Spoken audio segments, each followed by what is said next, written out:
Hey everybody, it's Matt with the DPI podcast. It is Tuesday, August the 30th, and we are live on Tuesday nights. And I really need to update that like button down at the bottom because we've gotten about 40 new subscribers over on YouTube since the last time that we went live. So we are up over 160 subscribers on YouTube. Thank you all for everybody for subscribing, for views over there, for liking videos, everything that you guys are doing over there. It's pretty awesome.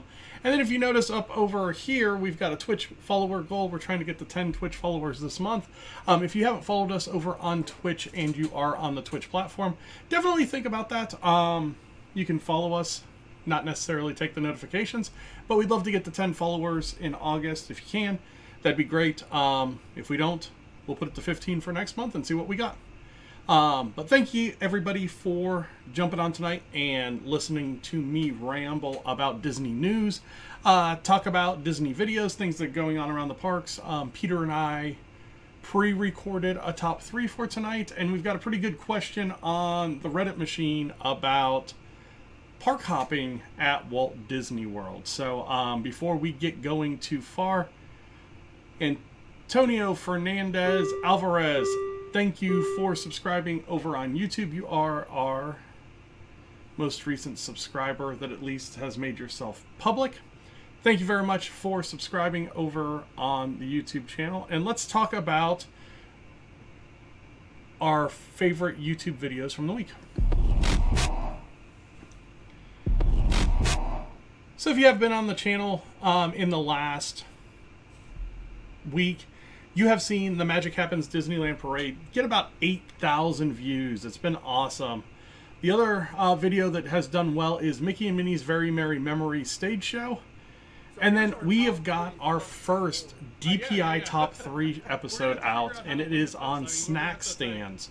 And if you don't know what we're doing with this, it's pretty cool. We are doing a random draw, best of, worst of segment around the parks. And it's been fun. We've done 2 of them. We did one last week. We did one last night that you'll see tonight. Both of them have been really fun. Very, very different topics. Like I said, last week was snack stands. This week, well, you'll see here in about 10 minutes what our episode was for this week. Another really, really good one. So let's get into a little bit of the news. First things first, Tusker House. You know that's one of our favorites. We talk about it a lot on the show when it comes to favorite dining around the parks. Tusker House over at Animal Kingdom always makes that list. It is a fantastic place. Gives you good staples, your bacon, your eggs, your potatoes, that kind of stuff. Gives you some stuff that you can go kind of outside of the traditional palette with like the curried eggs and stuff like that. And then you get characters there as well. So you get Donald, Mickey, Goofy, and Daisy in their safari attire, which is really, really fun. So since COVID, since they've been open since COVID, they have been a family style restaurant. They bring everything out to your table. But as of November 1st, they will be back to a buffet. And the buffet at Tusker House is really nice because it still offers all of those different flavors. So you will have your staples around the outside, and in the middle you will have your exotic flavors type stuff. So really, really good food, really fun characters, just like most of your other character dining locations. You have the little song and dance that they do and all that kind of stuff. But a really good time. So Tusker House is going back to a buffet though, which is really cool. You know, I lamented when Crystal Palace went back to a buffet because the family style with the entree pick was so good. Tusker House, on the other hand, going back to a buffet, I don't have much of a problem with. You get the same food just on the buffet. So yeah, it's really, really, really good news. Just something else that's kind of going back to normal. let's go over Disney Cruise Line real quick, because Disney Cruise Line announced something that we thought they were going to announce last month that they decided to announce this week. And it has to do with COVID testing. So we thought that they would remove the testing needs for fully vaccinated guests the last time that they made a change in this platform. And they didn't. They just changed the date from having to be fully vaccinated 5 and up to 12 and up. Well, now testing is gone if you're fully vaccinated. So no longer will need the second test at the terminal prior to or at embarkation day. So it says, for sailings aboard the Disney Dream, Disney Fantasy, Disney Wish, and Disney Wonder beginning September 23rd, 2022, and Disney Magic beginning November 7th, 2022, all fully vaccinated guests will no longer be required to complete a second COVID-19 test at the terminal on embarkation day. And there's actually more to this.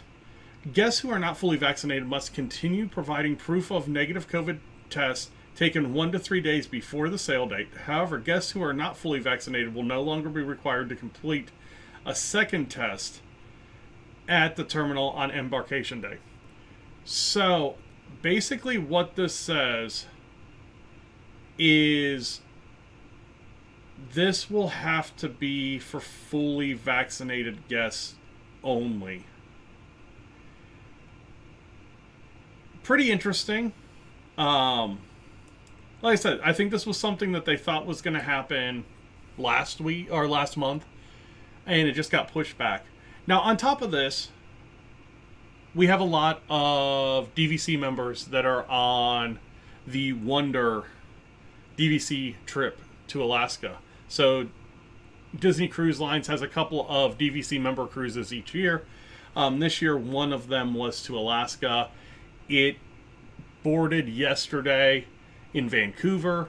There have been a lot of tugboat strikes in Vancouver, so it actually didn't leave port on time. It left port quite a bit later than it was supposed to. But there was no distance on character meet and greets. So hug, high five, fist bump, hold hands with your favorite characters on Disney Cruise Lines now. So I think that's a huge step in the right direction. And I think that's really the last big hurdle the cruise lines had to get back to normal. So that's cool. So again, no embarkation day testing for fully vaccinated guests. No distancing on character meet and greets as of yesterday is where we were seeing it on the Wonder. I would imagine it's like that on basically all of the other ships as well. Let's talk about Galactic Star Cruiser. Galactic Star Cruiser has been a very interesting topic this year, with kind of the pricing that came out that was where we thought it would be, but still high for a two-night experience. We saw an initial huge surge of popularity. We saw it wane a little bit, and it's just kind of leveled off. It hasn't been spectacular, but I think it's really been kind of hit and miss for people. Just because there's so much Star Wars to do on it. So it's been an interesting watch to see kind of how this has went. Well, we're getting into year 2 of the Star Cruiser, and of course, with that being said, reservations need to open up sometime, and they did on August the 25th for Club 33 members and Golden Oak residents. Now, this is going to open up later this year for the general public. So you'll get the DVC, you'll get annual pass holder, and then you'll get general public releases. No major changes in pricing as far as we've heard so far, but some of the experiences like the captain's table and that kind of stuff, the prices have changed and have all gone up, of course. So if you are planning on going to the Galactic Star Cruiser, reservations, like I said, will open probably beginning of September for normal guests, AP, DVC, and general public.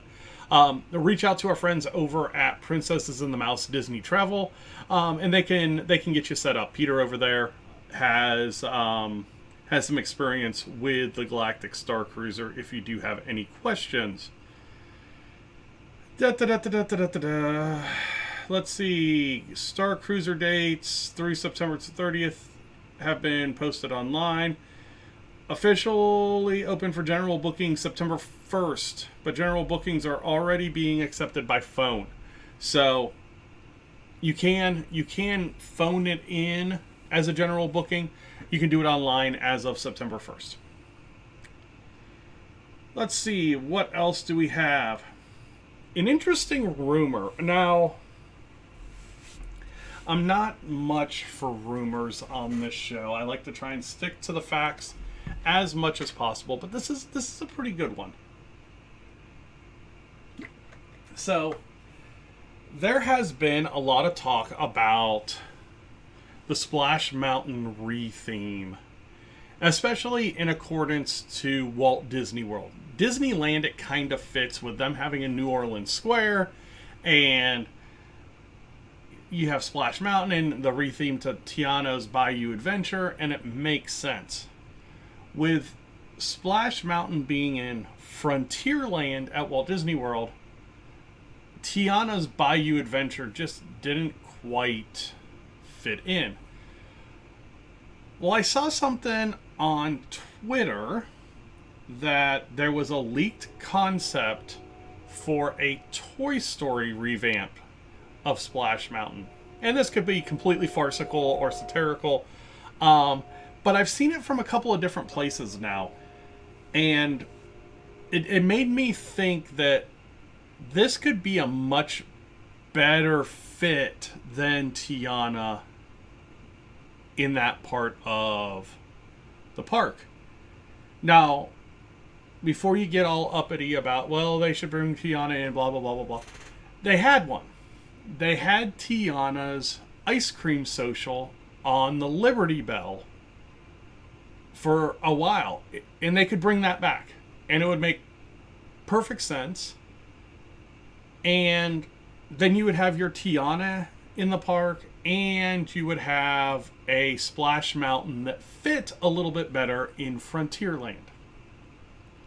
We'll see where that goes. Both of the pages that I saw posted said that there would be more info at D23, which D23 we'll get to here in a second.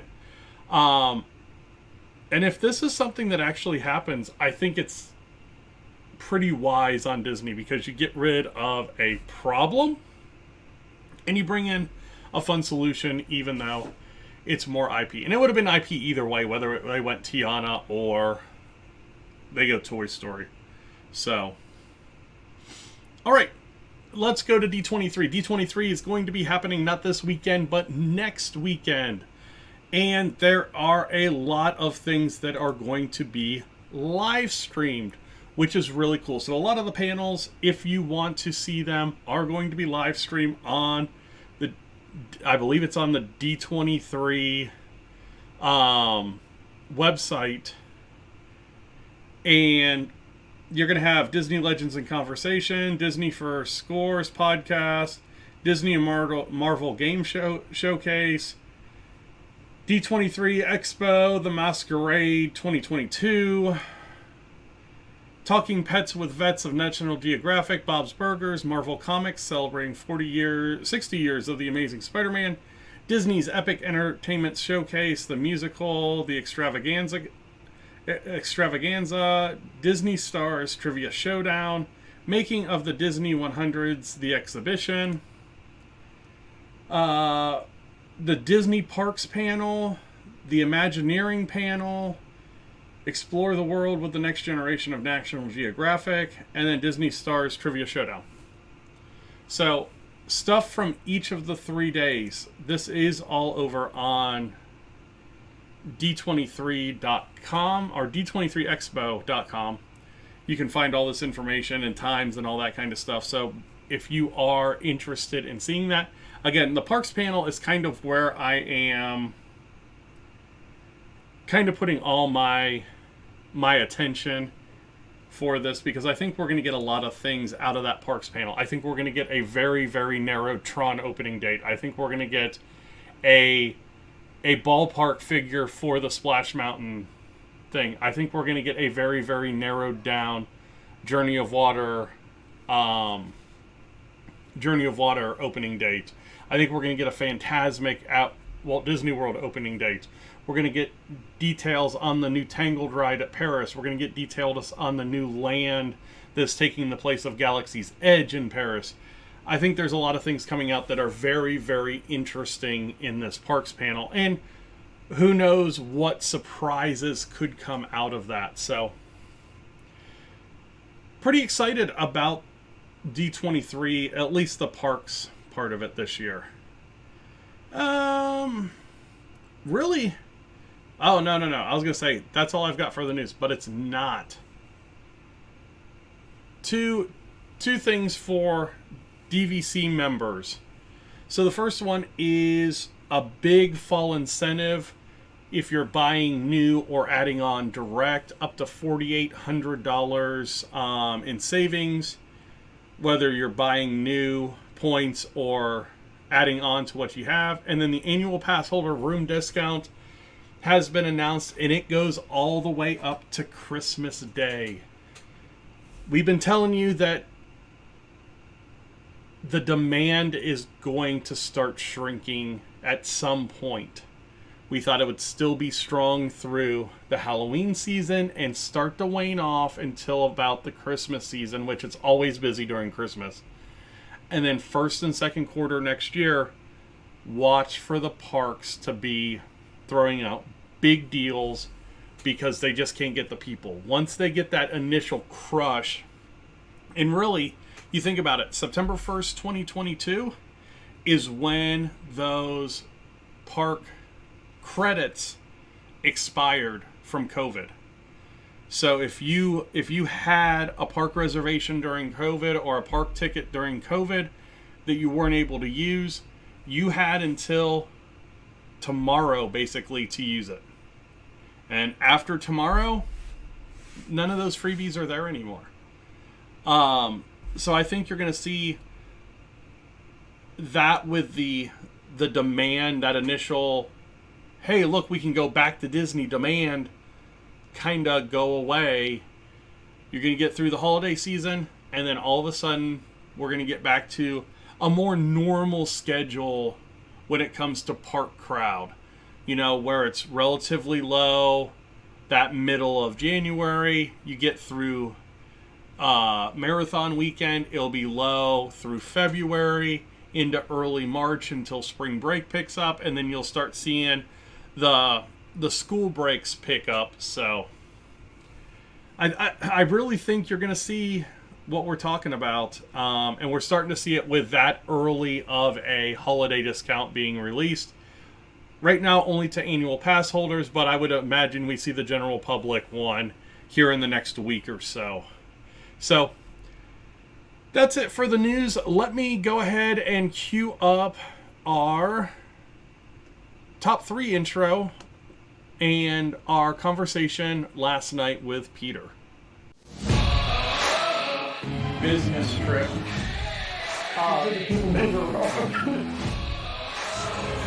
It does people a little bit.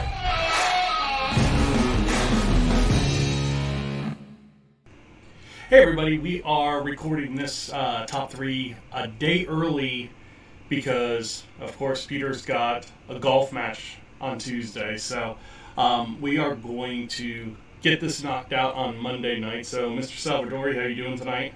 I am doing well. How are you? I am doing well as well. How did the girls do in their meet today?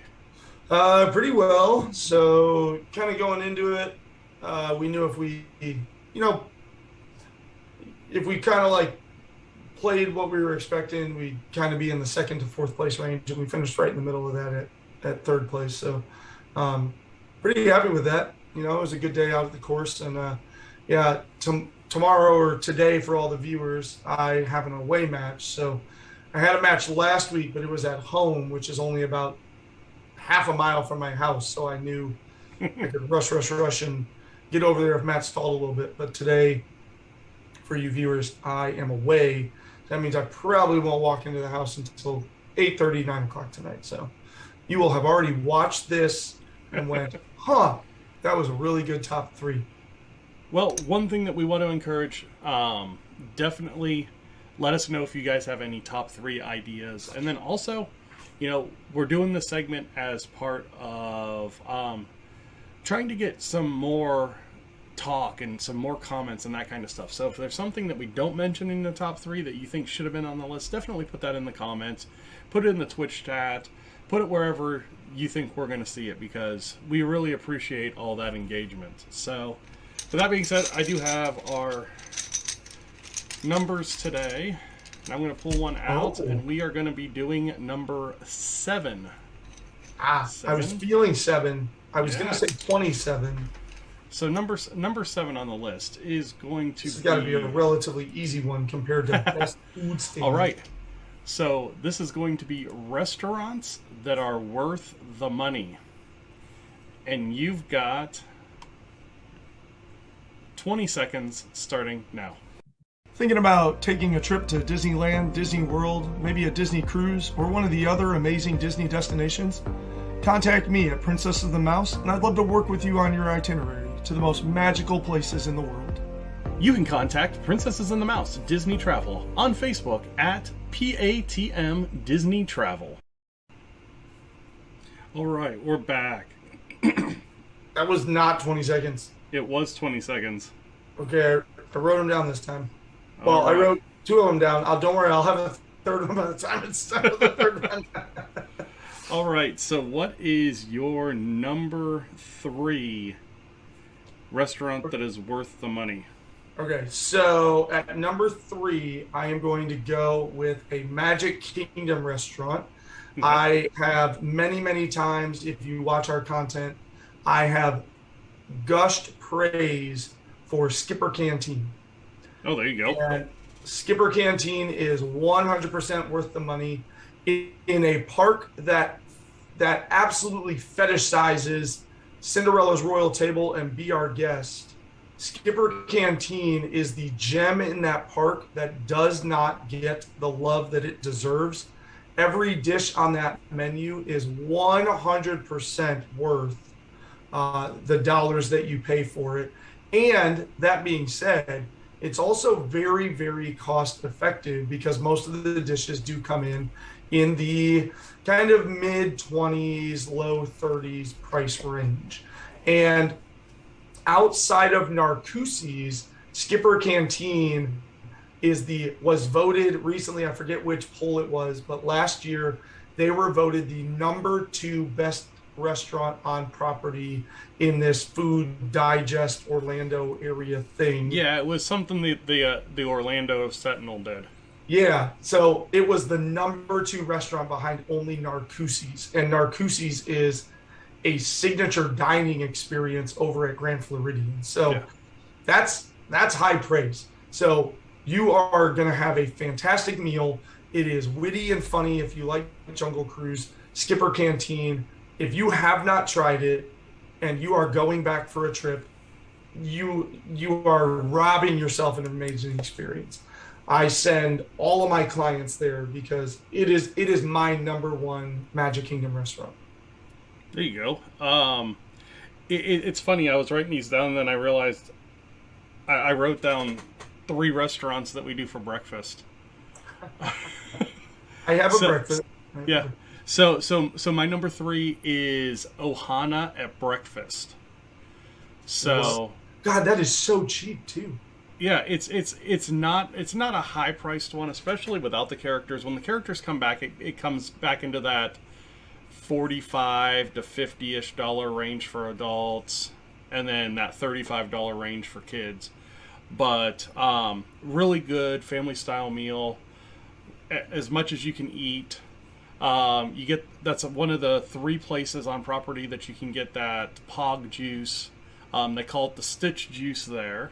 So good. And it's a great way to start a Magic Kingdom day. You know, a lot of times we'll use Ohana as like a 7 a.m. breakfast, eat there, and then just jump on the resort monorail and get the Magic Kingdom from there. You can even do that with Epcot. So, you know, it's also a really good jump start as far as getting close to a park and getting ready to go into the park.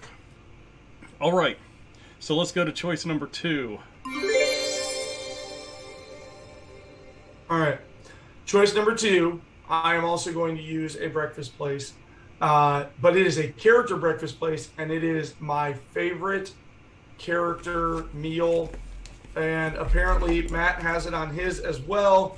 So, Matt is showing. It didn't focus. You're not going to see it. Topolino's Terrace is what Matt is trying to show everybody. No. Oh. Really? We disagree. Topolino's Terrace. So, never eaten there for lunch or dinner. It does turn into a fine dining establishment. But breakfast, oh my gosh, at Topolino's Terrace is so good. You get the Fab Four of Mickey, Minnie, Donald, and Daisy. They're in these like artistic, inspired, Riviera-inspired outfits. And the food weighing in at like $30 to $40 is beyond worth it. They have such amazing food there. And as all the all-you-can-eats, or as all of them work where they have a set price, it is technically an all-you-can-eat. So I'm a big fan of going in and ordering something off the menu and then getting a side of their Chantilly cream French toast. Oh my word. You want to talk about a fantastic way to start your day. You're up on the top floor of the Riviera Resort. You can step out to the balcony and you can see the Hollywood Tower Hotel in the distance. If you look out the other side, you can see the Epcot Globe. It is just, it to me says, holy cow, I am on vacation at Disney. I'm having a beautiful breakfast, stepping out on the terrace in the morning breeze, seeing some of the iconic pieces, and seeing the four main characters. It is absolutely worth every penny you spend for it. Yeah, it is a fantastic restaurant. What was yours that you were thinking that I was grabbing? Trattoria Al Forno. I was. So I thought about adding that. It's funny. Like as I was writing it, I was like, Matt'll do. Yeah. And this only gets better without the characters. Now it's a great character meal. So you get Rapunzel, Flynn Rider, Ariel, and Prince Eric when it's a character breakfast. But when it's not a character breakfast, they basically slash the prices in half. And for a family of 4, you can eat there for $60. I mean, it is a ton of food. It is fantastic food. And it's another one of those restaurants that you can get a day started really well into a park because you're on the boardwalk and you can walk right to Epcot, or you can get on one of the friendship boats and go to Hollywood Studios. Just a great location for this restaurant. Italian flair for breakfast. I love getting, they have an omelet that comes with the Sunday sauce, which is actually a marinara sauce, which is fantastic on eggs if you've never had it. But they have fantastic pancakes. They've got great drinks there. Just a really, really good restaurant. And right now, like I said, without the characters, it is one of the best values on property. So, it is very exactly like you said. We went there a couple of trips ago, and when the bill came, I was like shocked. Mm-hmm. In a ridiculously pleasant way. For sure. All right, let's go to number 1. All right, See, I had one and then I switched, and honestly, I probably should have put Skipper Canteen and Topolino. So I don't know if these are rated in any specific order, but I'm doing a buy one get one free. Okay. Okay. So I'm trying to keep us in the parks a little bit more because we've been kind of hotel centric. So, I had my Magic Kingdom one. I'm going to do a buy one, get one free at Hollywood Studios and bring up 50s primetime and sci-fi because they're both just like awesome comfort food. 50s primetime hitting I said it, buy one, get one. I said buy one, get one. We said last week. I understand. It's 3. I know, but I bought one and got one free. So, because if you'll let me finish my point, because at 50s prime time you get meatloaf and chicken, and over at Sci-Fi you get chicken sandwiches and burgers. It's just like all good, all American food, regardless of which one you pick. The meals are going to come in the $20 to $30 price range. You're going to get a fantastic burger or sandwich, or you're going to get fantastic home cooking. The environment is kind of unique. You're sitting out at a 60s drive-in black and white horror film, or you're sitting in mom's kitchen, and it is just, they are both, I'm bundling them because we're going to get fantastic home cooking American food, and the price doesn't hurt your wallet too much. And if I have to choose between a $25 burger at Sci-Fi or a $25 meatloaf in comparison to the $15 plates that I can grab at any of the quick services like Backlot or ABC Commissary, I want to spend that extra $10 because now I ate something that is just really noteworthy and memorable in a really unique environment. Yeah, and I kind of went the same way with an American style, but I stayed outside the parks again, and I went to Steakhouse 71. For breakfast, again, another great breakfast, great food, good price on the food, great place to start. But even as you go through the day, since it changed from the Wave to Steakhouse 71, they've added some high-end options on the steak side, but still offer burgers and sandwiches and all kinds of other medium-priced food that is really, really good. So this is on the main floor right next to the check-in area at Contemporary. And just a really good complement to California Grill up on the top floor. So, if you're going to go buy one, get one, I'm going to go buy one, get one too, because I actually crossed out California Grill. That's fair. But I don't think during the 50th it's worth the money. I agree, because I did it during the 50th. It was They dropped a lot of stuff off. The food was good. The food was good. Oh my gosh, I had terrible service. It is the worst service I've ever received at a Disney restaurant. So I can't hold it against the restaurant or the food. Yeah, it just, for me, I feel like when the 50th came, they kind of cut down the portion sizes. They took some things off the menu and said, okay, we're going to make this a special menu for the 50th. Once the 50th is gone, so April 1st of next year, it moves right back up there on this list to be one of those restaurants. So I'll have to try it again. Yep. We've gone outside the 50th, had fantastic meals there, and it is worth what you spend to get a good meal at Disney restaurants. So don't let price tags not surprise you, but shock you. I just lost Peter. Peter is gone. No, it just keeps. No, this time. But don't let the price tag shock you on some of the stuff, because the food and the culinary experience at some of these Disney restaurants is absolutely fantastic. I mean, we can go on and on and on and rave about Le Cellier and Citrico's and. So you're cheating again. Yeah. I mean, we both cheated a little. We did both.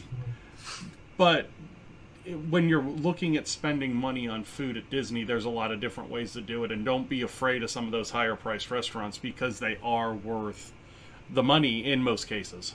Well, this was a crazy hard list for sure, because you know, like you grabbed 3 resort restaurants. I grabbed a resort restaurant and then tried to push myself into the parks.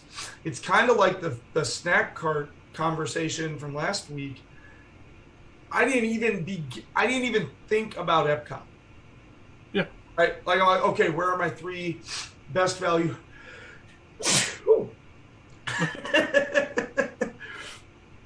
Edit that out. I can't. We're running strong. We're just running whatever we got.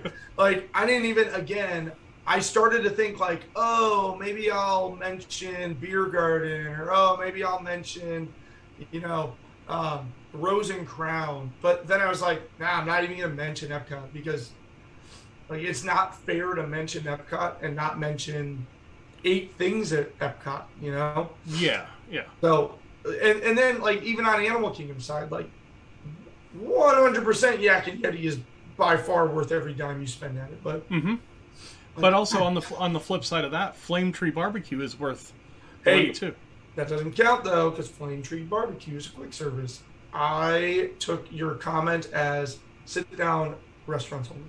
Yeah, I had Gaston's on here and crossed it off, and Cali Grill. So, all right. Well, Peter, thanks for jumping on for the segment. Hopefully the girls do well tonight in their match, and we will talk to you. Probably doing the same thing for the show next week, because I think you've got another away one for the 6th. So. No, I think I think I might be done then. I think it was the 2 weeks in a row was last week and this week, but then okay. Well, that would work out well. Yeah, we'll figure it out though. All right, sounds good. Well, thanks for coming on with us. Absolutely.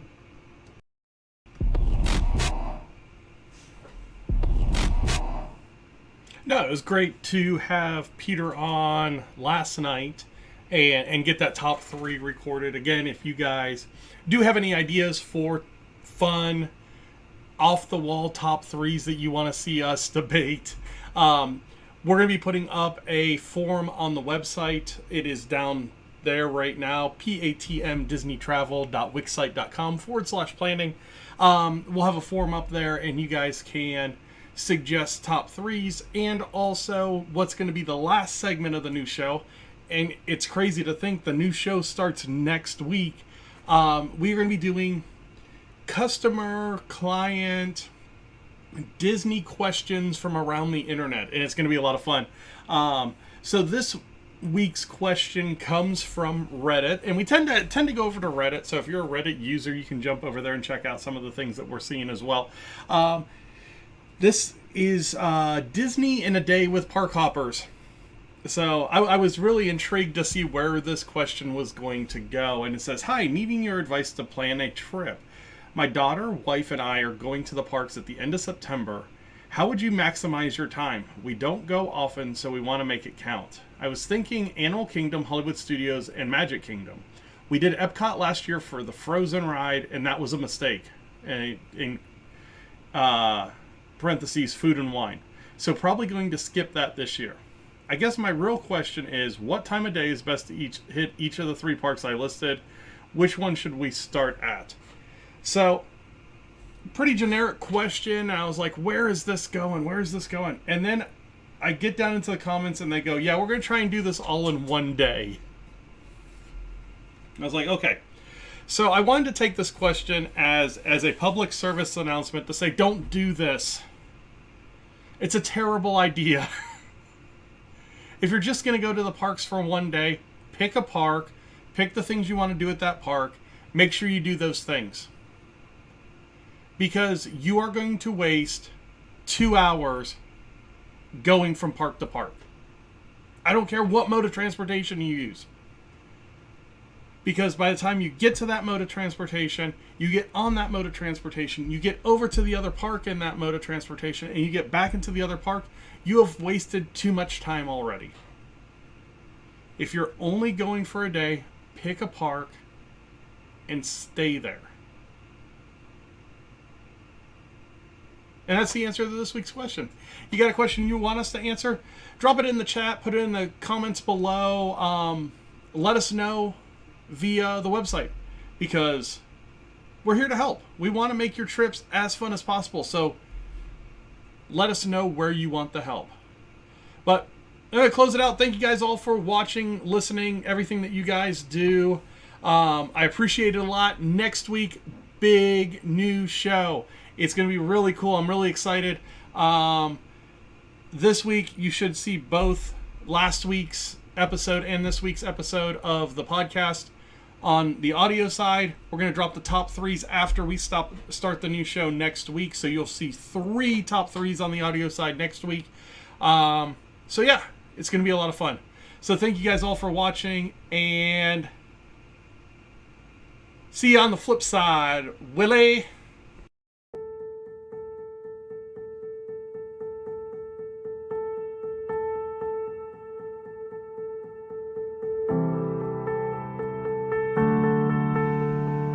Hey, we didn't have a guest, but Peter jumped on yesterday to do the top 3 segment. Really cool if you're into having fun ranking Disney things.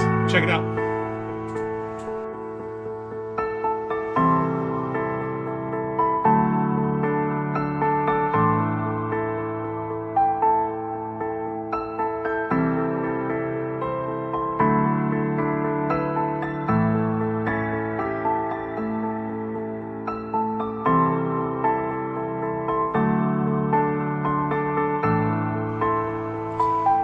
If you're trying to find us on social media, on Facebook at DPI Podcast, over on Twitter at Disney Insights, and YouTube is the best place to check us out right now. The Disney Planning Insights Podcast.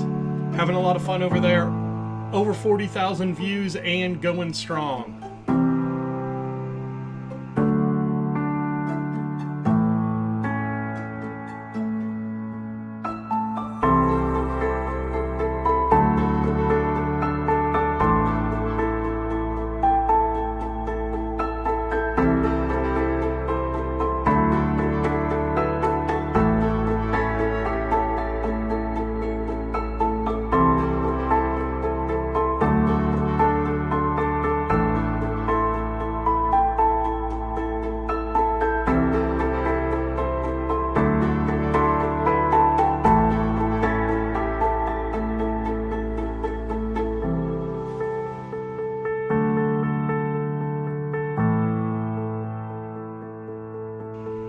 Thank you guys all for watching, listening, everything that you guys do. Have a wonderful week, and we will see you with the new DPI Live show next week.